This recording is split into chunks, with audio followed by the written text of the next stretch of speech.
Good afternoon from the CAL FIRE Information Center. I'm Lynn Tolmachoff with the Fire Situation Report for Monday, June 12, 2017. It's been a very active week for firefighters. As we can see here on our graphic, we'll show you. We've had over 287 new fires just this last week alone. Now, if you take a look, so far this year to date, over 1,600 wildfires, 17,000 acres burned. Now, last year, when we were still in the midst of the drought, we were only at 1,300 fires, about 7,600 acres. So big difference. We've got a lot of new growth out there this year from the rain. It's starting to dry out and it's catching fire very easily. So it's keeping our firefighters very, very busy. So let's go ahead and take a look at the fires that we have actively burning right now. Still in state 3, active wildfires that are still going on. Firefighters are still at scene working on those. Let's pull up a video here. This is going to be the Oakwood fire. Right here. It started on Saturday, June 10th. This is going to be just northeast of Madera off of Oakwood Road. Quickly grew to over 1,450 acres, but firefighters now have that fire 75% contained. They're going to be out there a little while longer, cleaning up the hot spots and then wrapping up those containment lines. So let's go ahead and move over here onto the statewide fire map and take a look at some of these the active fire still going in the state. So here's where we have the Oakwood fire that we just showed you on the video, just outside the community of Madera there. We'll move on here to the Tivy fire down in Fresno County. Now this fire is about 76 acres, and this one's also 75% contained. The firefighters are doing an excellent job. This one started early yesterday afternoon. Firefighters made quick progress on it and got that one quickly wrapped up. They're just once again going to be out there cleaning up the hot spots.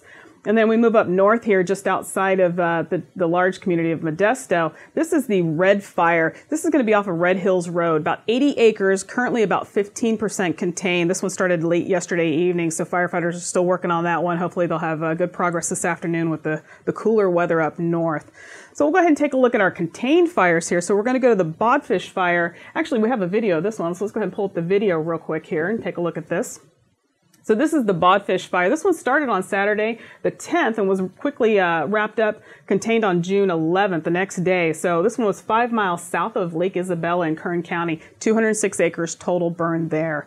So we'll go ahead and move back to the map here real quick, and we're going to take a look at the Wilbur fire. Now the Wilbur fire is up here in Northern California, a little bit further north, just near the Oroville Dam.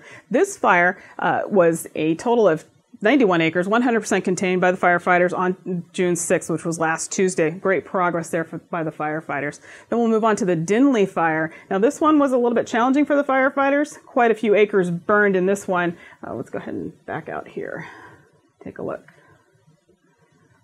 Now, the Dinley fire is down here by the community of Three Rivers, northeast of Lake Cahuilla, Tulare County, 339 acres. This fire quickly grew, but the firefighters were able to get a handle on it. Took a few days, but they've got it all wrapped up, and things are back to normal down there. So let's go ahead and take a look at the 26th fire here. That one is up here.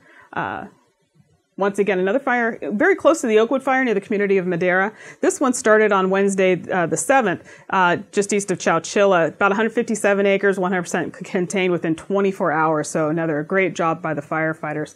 Now we've got a couple of fires here near the community of Mendota. We'll start with the first one here. This is going to be the wildfire. This is off of Jensen Avenue and Ohio Avenue. It was 186 acres, once again rapidly contained by firefighters. And then just south of there near the community of Tranquility, this is going to be the Monterey fire, 450 acres, once again quickly contained by firefighters within a day or so. So great job by our firefighters out there, but as you can see, things are very active. We're having fires that are going growing very quickly. A lot of grass out there to burn, so be careful when you're outdoors. Our firefighters are doing the best they can at this point. So let's go ahead and move on, and we'll talk about the weather this week, as a lot of people up in Northern California have experienced. The weather has been pretty cool over the weekend. We actually saw some showers down south. Things were dry, but not too bad. So we're expecting some changes, though, coming this week. Central Valley is expected to see a 20-degree increase between Monday and the weekend. So just starting this weekend, as you'll see on the map here, all green, cooler temperatures, much nicer. But then it rapidly starts changing colors, and we start into the reds. We'll start seeing the triple digits sneaking up on us over the weekend. Humidities are definitely going to drop. That's going to be a problem for us, because that makes it a little easy for the fires to begin. and then rapidly take off. So once again, just like the temperature map, you're seeing the changes. It's going to get hotter and drier as we move into the weekend. So definitely be careful. Also, the other factor that we definitely like to look at too is the winds. As you can see on the map here, it's mostly green, but we do have a few areas of the yellow spots where you're talking some gusts that could reach 40, 45 miles an hour along the central and southern coast in particular, where they are still very dry right now and very fire prone. So just definitely be careful when you're out in those areas if you're watching from Southern California. So let's go ahead and we'll move on to our quick message here. We're going to talk about don't forget to pack your pets when you've got to evacuate. Be prepared for an emergency, and don't forget your entire family. You're going to want to bring your pets too, of course, as long as you have time. But you want to be prepared ahead of time. You want to make sure you've got just a few things for your four-legged friends, and make sure that you're prepared to take them with you. Have a pet carrier for each pet. Putting more than one pet in a carrier at a time when you're under stress and they're under stress could be a problem. So make sure you have something separate for each pet. Make sure you can also have a 2-week supply of food and water for them.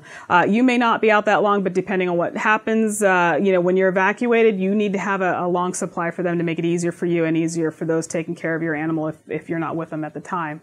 Also, make sure you have medications and the dosing instructions all written out for anybody that's going to be watching your animals, and be prepared to explain things to whoever is going to be your pet caretaker, or you're prepared to do it.